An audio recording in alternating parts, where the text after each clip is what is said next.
Ate, for any questions, violent reactions, we're open. Meron po ba kayong mga katanungan? Kasi, tawag dito, gusto lang namin Sisimulan na natin yung pangalawa. Oo, gusto lang namin kwento na habang ginagawa ho namin yun, sa totoo nun, tawanan kami ng tawanan sa set. Dahil ibang klase itong mga ito kasama Pero mahirap, madali magbading-bading para magpatawa. Oo. Pero mahirap magpaiyak. Yun lang. Tsaka talagang pinag-agawan po namin si John Spain R. Kaso, Asa na siya ngayon? napunta kay Tita, Tita Helen. Yung kwento po ng Pinagpalang Ama ay inspired po yan sa mga nasugod po namin na bahay sa One for All, All for One. Sa totoong kwento niyan, apat po talaga na magkakapatid na bading yung sa totoong kwento. Kaso, naubusan na ho kami ng bading. Magbabading. Tatlo na lang. Meron ho ba kayong mga tanong? Bago namin i-introduce yung next feature. Yes? Yung story ba na nakuha nyo, galing lahat po sa mga binisita nyo? Inspired po lahat. May mga naghihingi ng solving problem. Ay, hindi yun sa, problem solving. Yung po mga sinugod namin ng mga nanalo na tawagan ni Boss. Dito sa Pinagpalang Ama, very recent eh. Parang mga this year lang din. 20,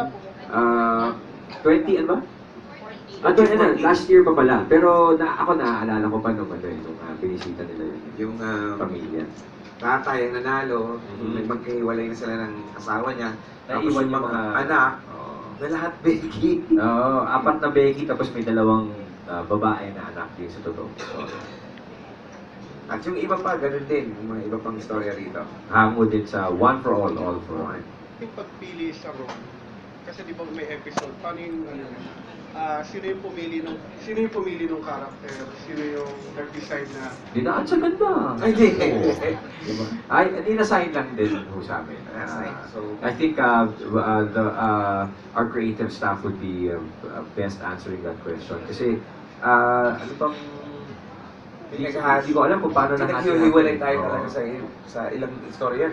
Yeah. Anim na episode po. Kung sinabi yun ang magiging role mo. Natuwa ako kasi ako kasi talaga nung fan ako ng EB Lenten Special eh. So my first time was last year, kami ni Pauling yung magkasama where ako naman I played the husband of Pauling who was kalbo. So this time around, bading-badingan, kasama pa si Wally, tsaka si Jose, tsaka si Joey. Sabi ko, riot to. So I was very excited. Plus, of course, it was a bonus na si Joyce Bernal lang director na barkada rin natin. So, very nice opportunity. Points of consideration para mapili yung kwento o yung storyline na yon na pipiliin para sa Lenten Special. Kailan ba sobrang drama-drama? Gano'n? O kailan may light moments? Or paano?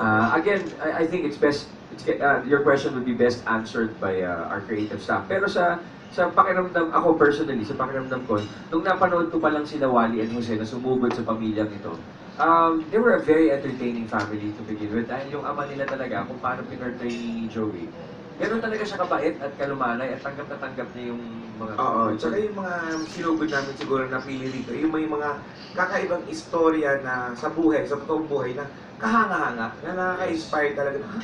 Kaya niya gano'n? Oo. May gano'n pala talaga. Na yun ang ginawa na. Ang bait ng tatay niyan eh. Pag nakita mo, kaysa sa TV, it will always come across. So I guess that's also one of the reasons. Especially ikaw, Wally. Hindi ka naman bakla, di ba? Hindi naman, kasi sa comedy bar, nagbabalik-balik. Pero mahirap yung umiiyak ka na hindi ka dapat kumawala. Katulad si Jose, sabi niya, pag nagagalit na siya, kumakawala na siya sa karakter na bagsaw. Sabi ko, hindi. Sisipin mo lang, bakla ka, bakla.